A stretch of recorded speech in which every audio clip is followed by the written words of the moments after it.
அதுக்கு இன்னைக்கு காங்கிரஸ்ல இருந்தே போயிடலாம். இன்னைக்கு முதலமைச்சருடைய காலையில் கொடுத்த அந்த நேர்காணல் ஒரு தனியார் தொலைக்காட்சி கொடுத்தது தான் இன்றைக்கான விவாத பொருளுக்கான அடிப்படையாக அமைந்தது. அதில் அவர் சில கருத்துக்களை அழுத்தமாக முன்வைக்கிறாரு. நீங்கள் எப்படி பார்க்குறீங்க? இதில் அதற்கு காங்கிரஸோட எதிர்வினையும் உடனடியாக வந்ததை பார்க்கணும். அதான் சிஎம் பேசுகிறாரு, மாணிக்க தாகூர் பேசுகிறாரு, பிரவீன் சக்கரவர்த்தி பேசுகிறாரு. அப்போ இந்த மூணுலேருந்து நமக்கு தென்படுகின்ற விஷயம் என்னென்னு பார்த்தீங்கன்னா, மாணிக்க தாகூர் என்பவர் நிச்சயமாக காங்கிரஸ் தலைமையோடு ரொம்ப தொடர்பு இருக்கிற ஒரு மனுஷன். கேசி வேணுகோபாலோட வெரி க்ளோஸ் அலை என்று பார்த்துக்கொள்ளலாம். அதே நேரத்தில் வந்து பிரவீன் சக்கரவர்த்தி என்பவர் வந்து கொஞ்சம் ஒன்ஸ் ரிமூவ்டு நபர் என்று பார்த்துக்கொள்ளலாம். ஏனென்றால் அவர்களுக்கு அந்த அளவுக்கு வந்து ஒரு தொடர்பு அங்கே வந்து சென்ட்ரல் தலைமையோடு கிடையாது என்ற ஒரு திரு ராகுல் காந்தியோட தான் அவர் பணியாற்றி கொண்டிருக்காரு. ஒரு டேட்டா அனலிஸ்டாக இருக்காரு, அங்கே டெல்லியில் தான் இருக்கிறாரு. சரி, அதை தாண்டி அவங்களுடைய கருத்து அப்படிங்கிறதுக்குள்ளே வரும். ஆமாம், நாம் அவரை சந்திக்கலாம், அதன் பிறகு நமக்கு அந்த கருத்துக்களை தெரியும் என்று நான் கருதுகிறேன். ஆனால் காங்கிரஸை பொறுத்தவரை காங்கிரஸ் தன்னுடைய நிலைப்பாடை வந்து மிக தெளிவாக கனிமொழி அவர்களும் கூறியிருக்கிறார், ராகுல் காந்தி கூறியிருக்கிறார். அந்த சந்திப்பில் அது பேசப்பட்டதுங்க. சந்திப்பில் வந்து நிச்சயமாக பேசப்பட்டது. அந்த சந்திப்பில் வந்து பெரிய ஒரு முரண்பாடு இருந்தால் நிச்சயமாக வந்து அது வந்து வெளிவந்திருக்கும். சரி, அந்த அளவுக்கு முரண்பாடு இல்லை என்றதான் நமக்கு வந்து தெரிய வருகிறது. அப்போது அதன் பிறகுதான் மு.க. ஸ்டாலின் வந்து பேசுகிறார். அதன் முன்னாடி பேசல. சரி, இதுவரை வந்து மு.க. ஸ்டாலின் அந்த சந்திப்பு நடந்து கிட்டத்தட்ட 10 நாட்களுக்கும் இருக்கலாம், ஒரு வாரத்துக்கு மேலே தான். ஆமாம், ஒரு வாரத்துக்கு மேலே. அப்போது தலைமை என்பது மு.க. ஸ்டாலின் தான். சரி, உதயநிதி இன்னைக்கு திரு செல்வ பெருந்தகை அதை சொல்றார். நியூஸ் 18 கொடுத்த நேர்காணலில் செல்வ பெருந்தகை அதை மீண்டும் சொல்றாரு. எங்களுடைய தேசிய தலைமை திமுக தலைமை பேசி முடிவெடுப்பார்கள் அப்படிங்கிற ஒரு கருத்தை அவர் முன்வைக்கிறாரு. ஸோ என்னை பொறுத்தவரை வந்து அதுதான் ஒரு ஸ்டாண்டாக இருக்க முடியும். அதாவது மு.க. ஸ்டாலின் பேசுறது தான் என்னை பொறுத்தவரை வந்து ஒரு ஸ்டாண்டாக இருக்க முடியும். ஓகே, பிரவீன் சக்கரவர்த்தி அவுட் ஆஃப் லைனாக தான் பேசிக்கொண்டிருக்கிறார். அது வந்து தொடர்ந்து பேசிக்கொண்டு தான் இருக்கிறார். அவருக்கு இருக்கின்ற மனமாச்சரியங்கள் நிறையா இருக்கும். அதில் வந்து யாருக்கும் மாற்றுக்கருத்து இருக்க முடியாது. ஏனென்றால் ஒரு இண்டிவிஜுவல் லெவலில் வந்து வருகின்ற பிரச்சனைகள் வந்து நாம் நிச்சயமாக ஒரு கட்சிக்குள்ளாலேயோ இல்லை என்றால் ஒரு கோலிஷனுக்குள்ளாலே. என்னோட கேள்வி என்னன்னா, இப்போ திரு மாணிக்கம் தாக்கூர் உள்ளிட்டவர்கள் உடனடியாக எதிர்வினை ஆற்றும் போது அது அந்த கட்சியினுடைய தலைமைக்கு தெரியாமல் வரப்போறதில்லை, அல்லது அந்த கட்சியினுடைய அனுமதி இல்லாமல் வராது, அல்லது அந்த கட்சி அவர்களுக்கான ஜனநாயக உரிமை என்பதாக அதை பார்க்குதா அப்படின்னா அது எப்படி பார்க்கறது? அப்போ அந்த கட்சியினுடைய தலைமைக்கும் அந்த எண்ணம் இருக்கிறதாங்கிற ஒரு கேள்வி இயல்பாக வரும் தானே. நமக்கு அனைவருக்கும் தெரிந்த ஒரு காங்கிரஸ் கட்சி இருக்கிறது. அது வந்து EVKS இளங்கோவன் வந்து தலைவராக டைமில் இருந்தது, தங்கபாலு டைமில் இருந்தது, அதே மாதிரி பல தலைவர்கள் இருந்த சமயத்தில் இருந்தது. அதனுடைய நீட்சியாகத்தான் நம்ம வந்து இந்த விஷயத்தை பார்க்க வேண்டும் என்று நான் கருதுகிறேன். அதான் ஏனென்றால் காங்கிரஸ் தலைமையில வந்து யாரு வேணாலும் எந்த கருத்தை வேணாலும் எந்த தருணத்தில் வேணாலும் பேசலாம் என்ற ஒரு நிலை இருக்கிறது. அந்த நிலைமை ஏன் வருகிறதுன்னு பார்த்தீங்கன்னா வேற ஒன்றும் கிடையாது, ரெண்டு விஷயங்களால. ஒன்று வந்து ஒரு இண்டிவிஜுவலுக்கு வந்து இப்போ ஒரு பிரச்சனை வருது, அதனால அந்த இண்டிவிஜுவல் பேசுகிறார். ஒன்று அது வந்து காங்கிரஸ் தலைமை வந்து பெரிதாக ஆமோதிக்காது, அதே நேரத்தில் வந்து எதிர்க்காது, அவரை வந்து வெளியேற்று. ரெண்டாவது விஷயம் என்னவென்றால் காங்கிரஸ் தலைமை வந்து அதை விரும்புகிறது, அதனால்தான் அவர் பேசுகிறார் என்றது. என்னை பொறுத்தவரை மாணிக்கம் தாகூர் என்ற நபர் வந்து நாடாளுமன்ற உறுப்பினர், அதோட கேசி வேணுகோபாலுக்கு ரொம்ப அருகில் இருக்கிற நபர். இன்னைக்கு ஆர்கனைசேஷனல் மேட்டர்ஸ்ல வந்து தீர்மானிக்கிறது வந்து கேசி வேணுகோபால் தான்.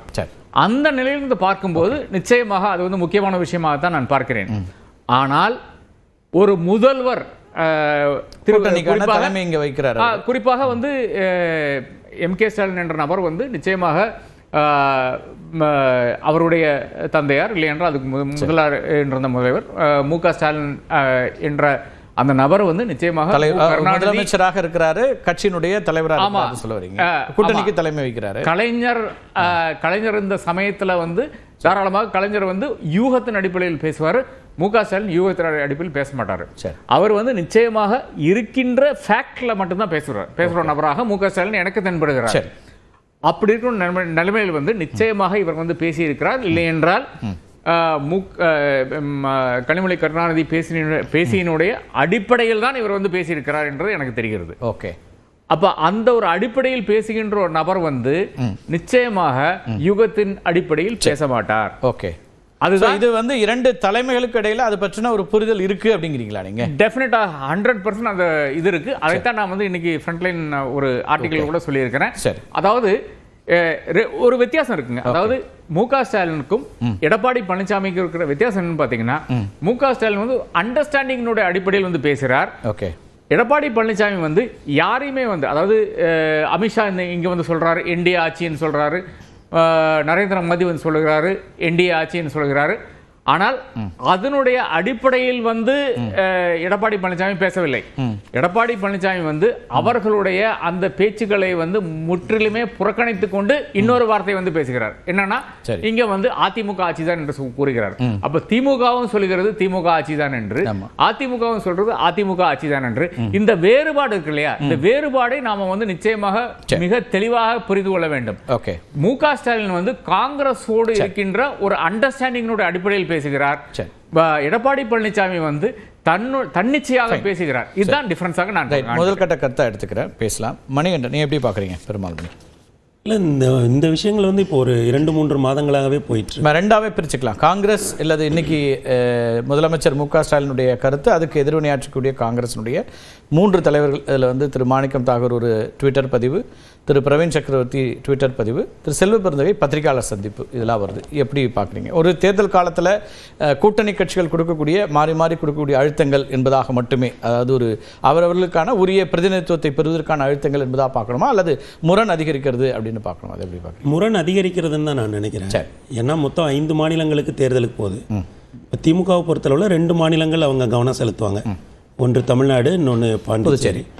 அவங்க வந்து 5 மாநிலங்கள்லையுமே அவங்க கவனம் செலுத்துவாங்க. ஆனால் இந்த 5 மாநிலங்களில் எந்த மாநிலத்துக்குமே இன்னமும் காங்கிரஸ் வந்து குழு அமைக்கலை, பேச்சுவார்த்தைக்கு குழுவே அமைக்கலை. தமிழ்நாட்டில் தான் அவங்க முதன்முறையாக குழு அமைச்சிருக்காங்க. அதுவும் வழக்கத்துக்கு மாறாக கூட்டணிக்கு தலைமை தாங்கக்கூடிய திராவிட முன்னேற்ற கழகம் ஒரு குழுவை அமைப்பதற்கு முன்னாலேயே அவங்க 26 வரக்கூடிய தேர்தலுக்கு 25 கடைசியிலேயே ஒரு குழுவை அமைத்து விட்டு அவங்க ஒரு ப்ரெஷர் போட்டே இருந்தாங்க. எப்படின்னா, அவங்க என்ன சொல்றாங்கன்னா, பீகார் ஜார்க்கண்ட் அனுபவங்கள்லேருந்து இதை காலதாமதம் செய்யாமல் முன்கூட்டியே பேசுறது நல்லதுங்கிறதுனால நாங்கள் கேட்குறோன்னு திரு செல்வ பெருந்தகை சொல்கிறாங்க. ஆமாங்க ஐயா, அவங்க அப்படி சொல்கிறாங்க. ஆனால் என்னென்னா, அதில் வந்து அவங்க திமுகவை வந்து ஒரு விதமாக ப்ரெஷருக்கு உள்ளாகிறாங்களோ அப்படிங்கிறதுக்கான கூறுகள் தெரியுது. எப்படின்னா, இப்போ ஒரு இந்த மாதத்தோட ஆரம்பத்தில் கூட என்ன சொன்னாங்கன்னா, இன்னும் 2-3 நாட்களில் பேச்சுவார்த்தை ஆரம்பிக்கும் அப்படின்லாம் சொன்னாங்க. அதெல்லாம் சொல்லக்கூடிய இடத்துல இருக்கிறது வந்து திராவிட முன்னேற்ற கழகம். ஆனால் காங்கிரஸ் கட்சி அப்படி சொல்றதன் மூலம், ஏன்னா காங்கிரசினுடைய அரசியல் எப்படிப்பட்டதுன்னு நமக்கு நல்லா தெரியும். என்ன அரசியல்ங்கிறீங்க? அவங்களோட 50-60 ஆண்டு கால அரசியல் வந்து அவங்க கூட்டணி கட்சிகளை எப்படி கையாளுவாங்க, எப்படி அழுத்தம் கொடுப்பாங்க, இது எல்லாம் அதிகாரத்திலிருந்து சொல்றது வேற, அதிகாரம் இல்லாமல் வரும்போது இருக்கிறது வேற. அது இல்லாமல் சேர்த்து வந்து ஒரு இந்தியாவை 60 ஆண்டு காலம் ஆண்ட கட்சிக்கிட்ட அந்த பெரிய வேறுபாடு இருக்கிற மாதிரி தெரியல. சரி. ஆனால் அவங்க அந்த மாதிரி சொன்னாங்க. இந்த விஷயத்தில் வந்து ஐயா ஸ்டாலின் வந்து மிகுந்த பொறுமையாக இருந்தார். அவர் வந்து அரசியலை வந்து ரொம்ப டிரான்சாக்ஷனல் ரிலேஷன்ஷிப்பாக ரொம்ப ப்ரிசைஸாக ஹேண்டில் பண்ணுவார். எந்த இடத்துல எந்த மூவ் பண்ணணும். இப்போ பாருங்கள், இன்னைக்கு கூட ஒரு அகில இந்திய சேனல் வருது, அதோட கான்க்ளேவில் நம்ம இந்த விஷயத்தை ஓப்பன் பண்ணால் போதும் அப்படிங்கிறத அவர் இன்னைக்கு காலையில் நிச்சயமாக முடிவெடுத்திருக்க மாட்டார். அவர் இதை பல மாதங்களுக்கு முன்னாலே முடிவெடுத்து, மாதங்களுக்கு முன்னாடி பண்ணிருக்க மாட்டார், அல்லது குறைஞ்சபட்சம் ஆர்கே சொல்ற மாதிரி அந்த சந்திப்புக்கு பிறகு முடிவெடுத்திருக்கலாம். ஆமாம், நிச்சயமாக வந்து இப்போ வந்து அவருக்கு இந்த இடத்துல நம்ம இதை சொல்லணும் அப்படிங்கிறது தெரியுது. அது சொன்னது, ஏன்னா இதுவரைக்குமான விஷயங்கள் கூட நமக்கு வந்து திமுக எந்த எதிர்வினையும் ஆற்றாத ஒரு இடத்துல வந்து ஐயா பிரவீன் சக்கரவர்த்தியோ, ஐயா திருச்சி வேலுச்சாமியோ, ஐயா மாணிக்கம் தாக்கூரோ பேசுறதுங்கிறத நம்ம ரொம்ப சரி ஓகே, இவங்க ஏதோ